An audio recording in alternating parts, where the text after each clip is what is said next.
Welcome to the Berman Hour, everyone. My name is Jeff Berman, coming to you live from Los Angeles, California, Studio City, California, to be specific.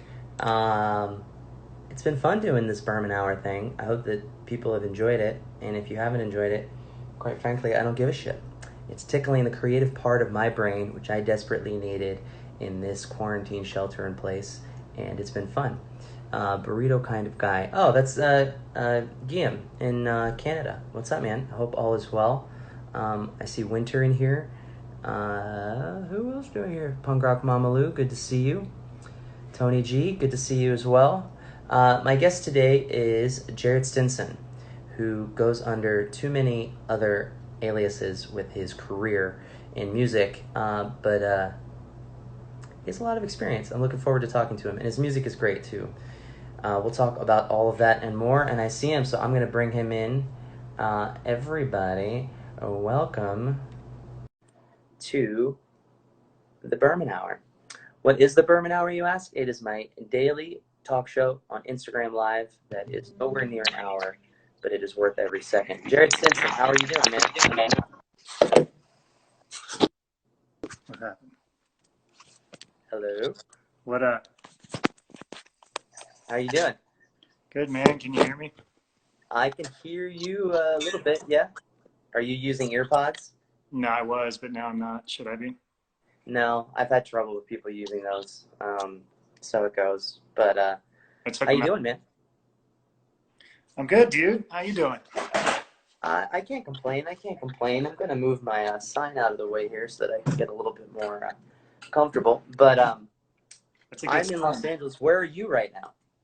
I'm in the San Bernardino Mountains. I'm going back and forth between like LA and Orange County and up here. Yeah. Just doing, so I can move and do shit.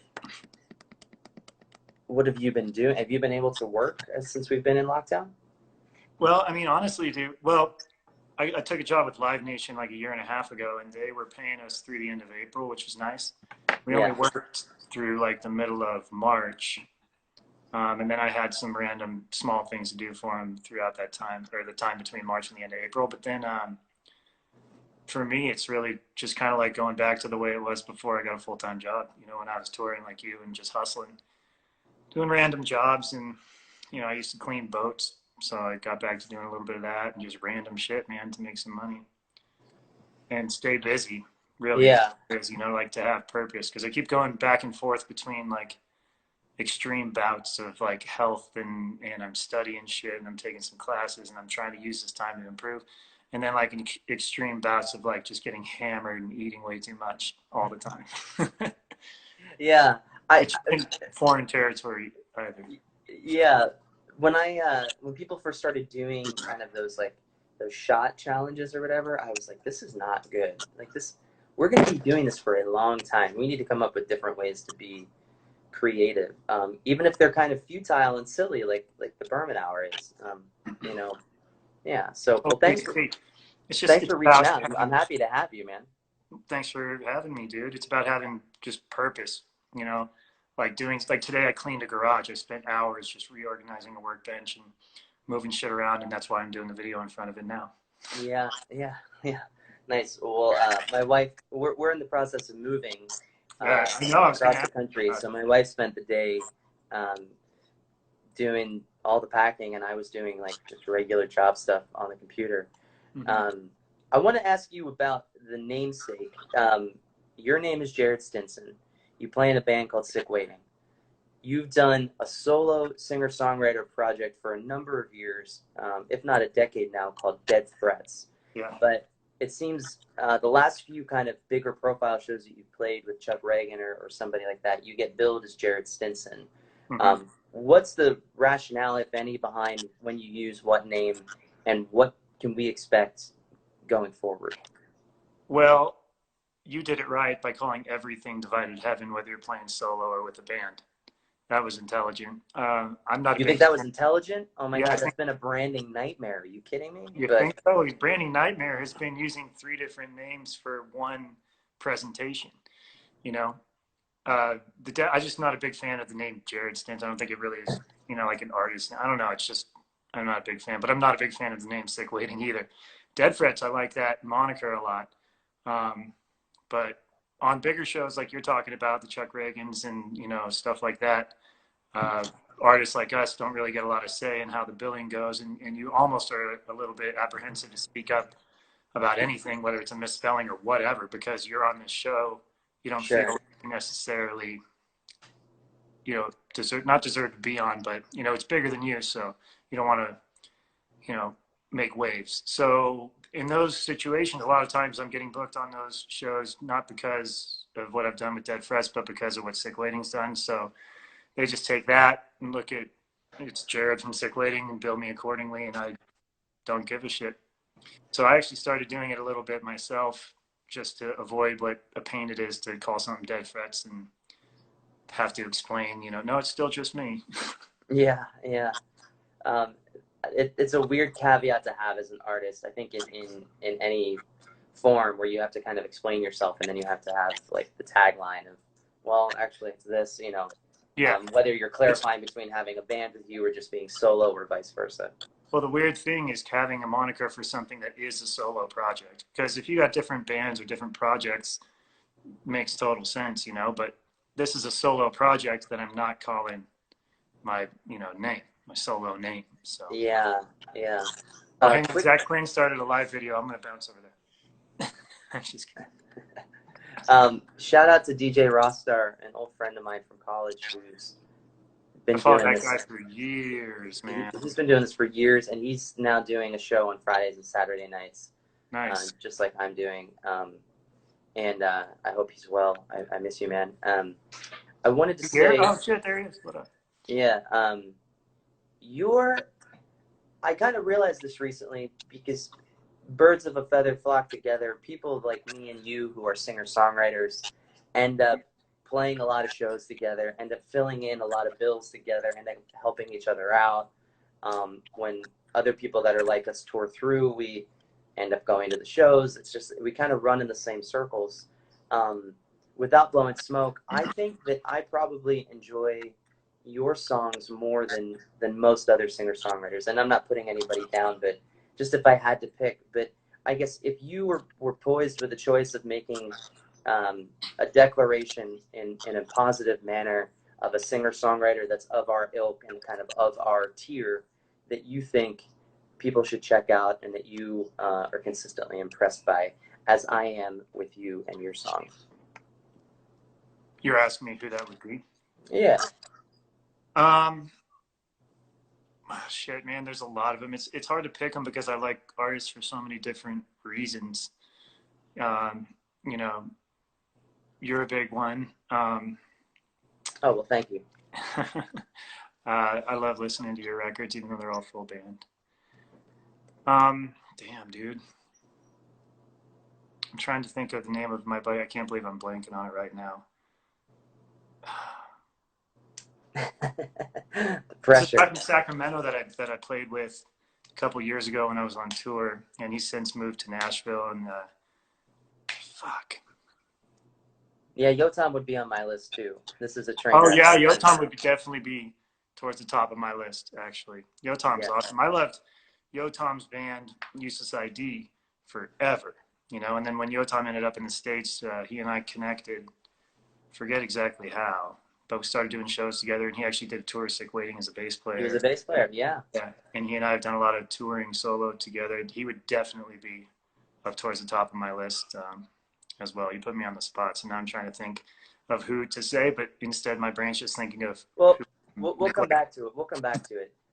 Something that your records have a lot of, and same with Sic Waiting records, that are beautiful and seemingly seamless, is you are really good at singing and adding harmonies in places that are just begging for it. Like it's just kind of what sets your records apart from a lot of our peers. Is singing harmonies something that came naturally to you? I didn't do all the harmonies on the Sic Waiting records until our old guitar player Dylan left, and then we did the Derailer record. I believe was the next one after that, and I did 90% of the harmonies on that as well. So it was the first time I consciously was like thinking about adding harmonies and how to do that creatively. Um, Yeah. Chris Chassie, who did that record, was actually a big help in that thought process. But I was already doing Dead Frets records where I played everything and was making harmonies on those. Um, as far as does it come naturally, I didn't really think about it because it was Dylan's job for a long time and he was really good at it. Yeah. But then when I did start thinking about it, I kind of just listened to songs and it does kind of, the song just kind of dictates what kind of needs to be there, and then kind of gives you like this room to play around as far as ideas. Like on the first Dead Frets record, the first song is called Cell Silence, and I just remember being in a bedroom by myself with a mic and a setup doing all the harmonies for that record and just fucking around, and it's just this wall of sound, all vocals, and I love the way it turned out, and there's some interesting like twists in it that Yeah.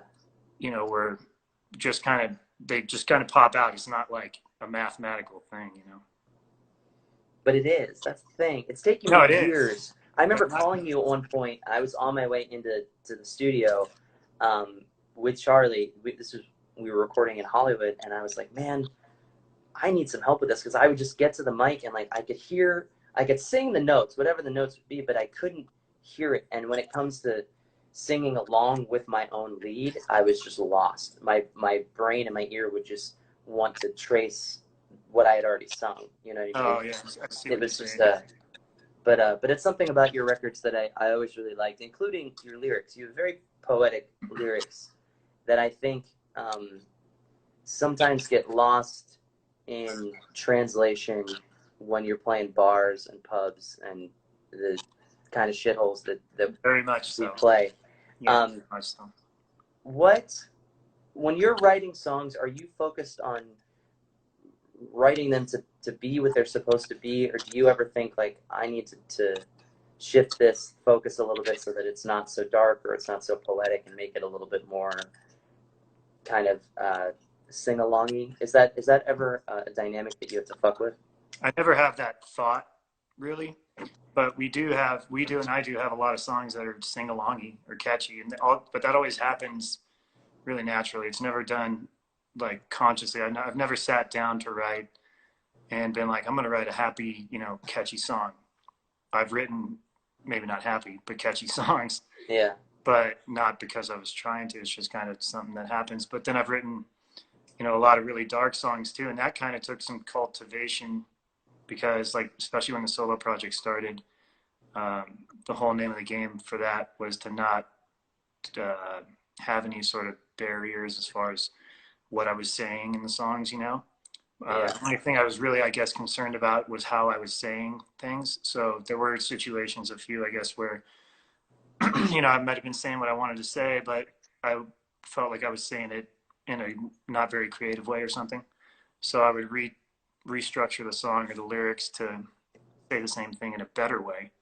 But as far as the subject matter or the sound or anything goes, it's just the song kind of writes itself a lot of the time, even if it takes forever to write. It's just a matter of sitting there and going over it and over it and over it until it presents itself. If that makes any sense. Yeah, that makes sense. I mean, it's always a different process for each artist, and a different form of kind of wrestling with the song to get it to where you want to get to it, and that therein lies the challenge of it. Um, but what is your kind of approach when you're in a situation? Because I've seen you in a lot of these situations, and I've seen you handle it well. I've seen you handle it not well. I've been in a lot of these situations where I feel like I've handled it well, and I've handled it not well. Where it's like you're presenting a song that's so personal and so poetic and so encoded from your DNA, um, and you're playing it to like drunks at the bar, but it has to do with having a complicated relationship with alcohol, for example. Um, how do you approach that? Well, it varies, doesn't it? Yeah. I don't. I mean, sometimes like you take that example right there. I've got some songs with that or about that, and been in that exact scenario before. And being in the scenario has kind of fed the meaning of the song, and I've just kind of gotten into it more in the moment. And then also I've been in the exact same scenario, playing the exact same songs, and just berated people. Um, it all kind of depends on where my headspace is at, I guess. I mean, Yeah. we've played so many of those, the same place in a different city so many times that it really only comes back to how you train yourself to handle it. There's some times that I've handled it not well and I'm not stoked on, but for the most part, when that happens, I'm able to just say, fuck it. I've been playing empty rooms alone on stage for so long that I can retreat back into that. And I like the songs, I like playing them. So I can, at a minimum, that can be enough. Yeah, it took me a few years to get to that same point where I felt like it takes a lot for a show to not be a success for me. Like it takes a lot of like Mm-hmm. outside bad shit for me to be like, well, that sucked and was a fucking waste of time. Mm-hmm. Um, I'm the root of that thought to me entirely. yeah, If a bad feeling about a show and I give up on it and, get hammered or don't perform well or something and just it's a bad show, it's entirely my fault and it's entirely rooted up here. yeah, It has nothing to do with the amount of people that are there. Maybe I'm distracted because I'm on the road and I'm broke and I know the show ain't gonna make money. That can contribute to it. Um, it's crazy. But then you'll play shows with 5 people and you'll sell a ton of merch and it can be the best night in the yeah, world with 5 people. yeah. Or So some there's no. moments, It can yeah, be those moments where you're surprised afterwards by how well it did, those are fun. and Yeah. and And that happens a lot. yeah, but like you hate on yourself for being so preoccupied and worried about that while you were on stage and actually playing. You That's the know? thing. That's the thing to get away from. Because when you're up there, it is important to kind of get zen a little bit, and stay inside the art that you spent a long time cultivating. And you're now presenting to 2 or 20 or 200 or 2,000 people. Yeah, our friends in the Jukebox Romantics commented a minute ago about the songwriting thing, about making sure that it's not forced. But it's kind of the same thing in terms of a performance. Like when you're singing a song about something that is a touchy subject in the setting of a bar, like it's really easy to kind of become like a gimmick of it, uh, or kind of a gimmick to the song, and that like doesn't serve the purpose. And it just, for me anyway, it just kind of like contributes down to like the spiraling. Anything that you would add to that? No, I think you're totally right. And sometimes you can harness that and use it and be, that stereotypical tortured soul or whatever, tortured artist or whatever. That's also a little bit contrived. So I don't know. I mean, it's easy to let it kind of get the better of you, but it's still entirely up to you.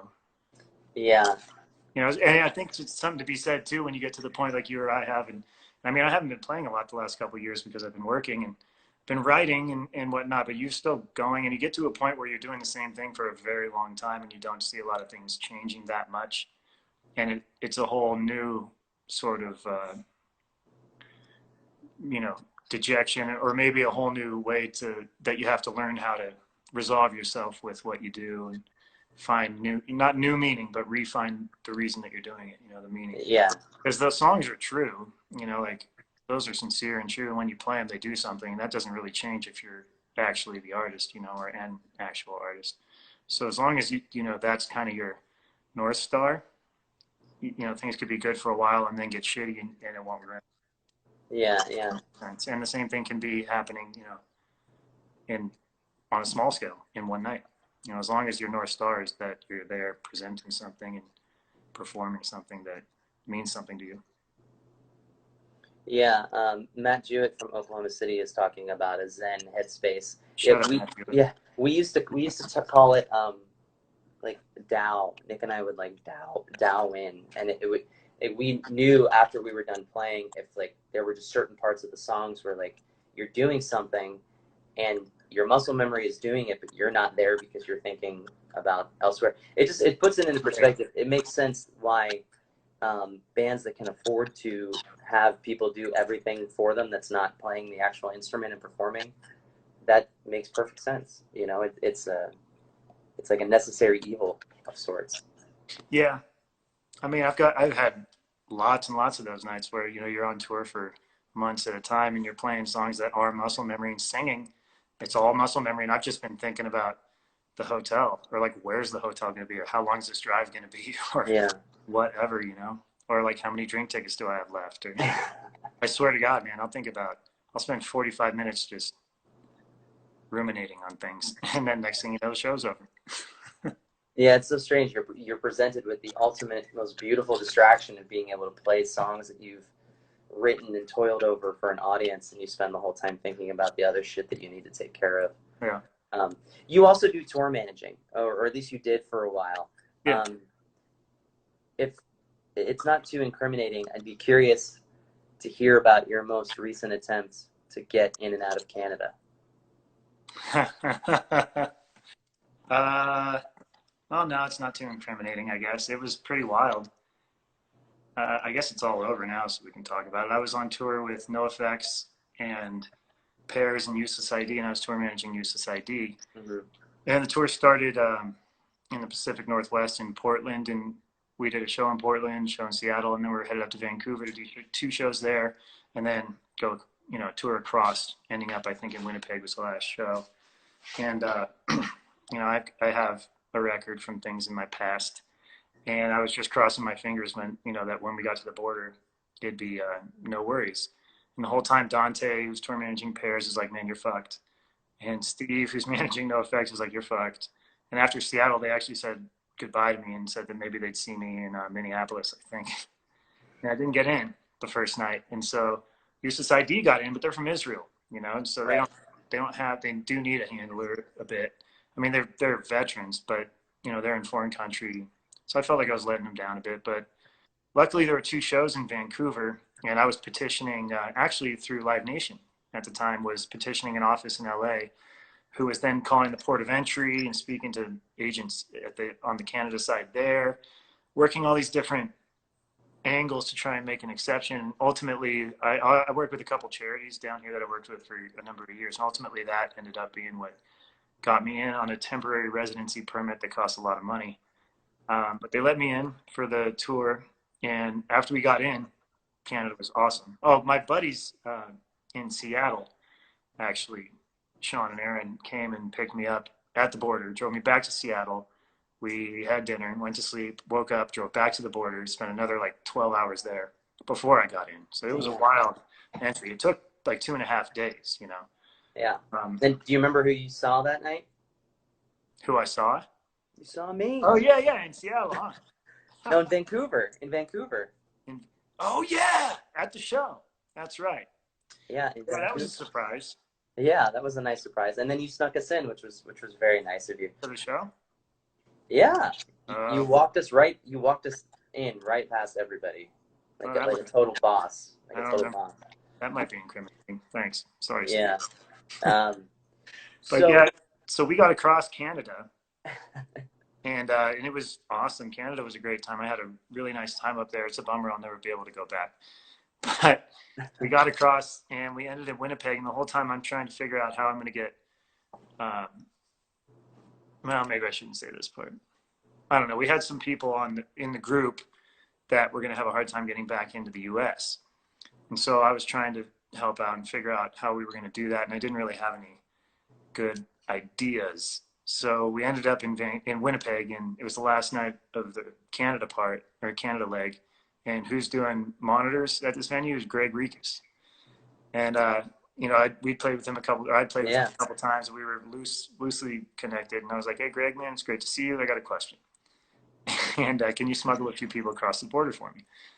And it wasn't really smuggling. I mean, he had to get them across the border, and they had to not be involved with us, basically. And so he didn't do anything illegal, but he drove hours after the show overnight with these people across the border. And I drove with some of the Useless ID guys in the van across the border back into the U.S. We had no issues getting back in. And right when we crossed the border, I realized that I had subconsciously not thought this was going to work, and I hadn't set up a place to meet. So we're in North Dakota, and we have no cell reception whatsoever. Yeah. And I'm just freaking out because how am I going to find these Israelis now? And we're driving for, I swear to God, 2.5 hours. I figured I'd just stop at the first hotel. And I don't see a hotel for 2 hours. We have no cell reception for 2 hours. Finally, we see this tiny shithole motel, and I was like, man, there's no way. But let's try. We stopped at the motel, and it was like 6 a.m. And I went to the front desk and said, listen, are there like 3 stinky Israeli people? And before I could even finish, he was like, room 4. And boom, there they were. And That's great. we That's finished great. the entire rest of the tour, and it was crazy. It was two like seemingly insurmountable things that both, we overcame, and I was pretty impressed with us. Now, that being said, Paris and NoFX are responsible, despite whatever reputations they might have. They didn't have issues because they do things the correct way. Yeah. Yeah. But it was an event, man. It's something I'll never forget. Although I did forget that I saw you in Vancouver. That surprised the shit out of me. That's all right. The I got stress shot at. scatterbrain is enough of an excuse. That's okay. That's okay. Well, before I let you go here, I just want to ask, because you were working with a producer that I know really well, Charlie Stavish. I know you have a new record, somewhat. Is that how you on say the it? dock. Stavish? What's that? That's how you say it? I've been saying Stavish the whole damn time. Stavish. All right. Yeah. Well, sorry about that. No, I mean he won't care, and he's too nice to correct either. So I know. But what's the status of that? Is it done? Is it mixed? What's the plan? It's done. I'm waiting for final mixes from Charlie.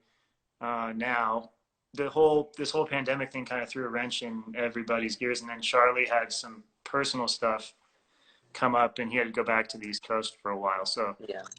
things kind of got pushed back a bit, which doesn't really matter because what the hell am I going to do with the finished record now anyway? Yeah. Just release it and not tour it.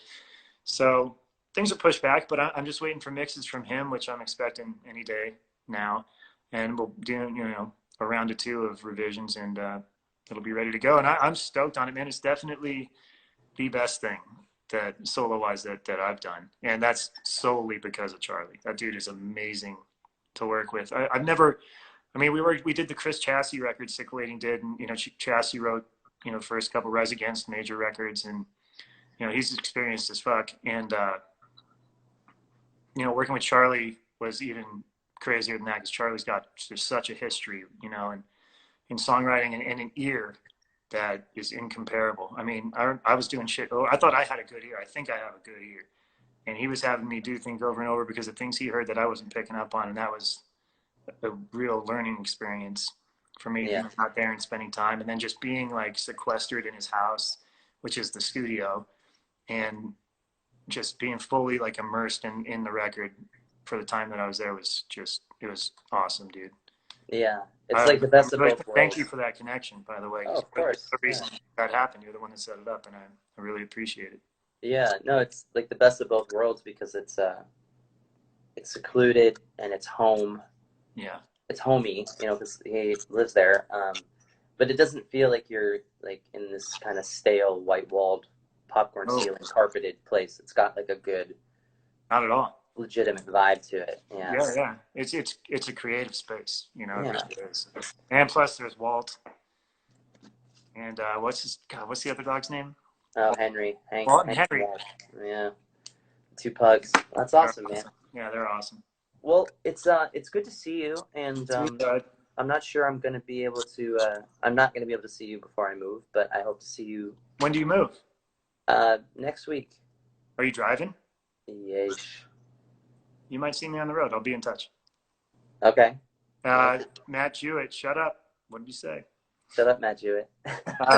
Yeah, you can go to anything.com to hear anything, sicwaiting.com or deadfrets.com, I think. Yeah, shout out to Matt Jewett, Jukebox Romantics. And this is a train wreck. All mentors, all great guys. I haven't even been looking at these things because my phone's far away, but hi to everybody that's here. Thanks for being here. You got it. All right, man. Well, thanks so dude. much. It's an honor, man. On the Berman Hour. Dude, thanks for having me, man. I'm glad you're doing shit. Being creative. Say hi to the wife. I will. And have a safe move, man. All right. Yeah, I'm drawing a blank on who my guest is tomorrow, but I'm sure they're great. Oh, no. It's my friend Jillian who has a cooking show. We're going to talk about fucking food. It's going to be great. Oh, hang on. Uh-oh.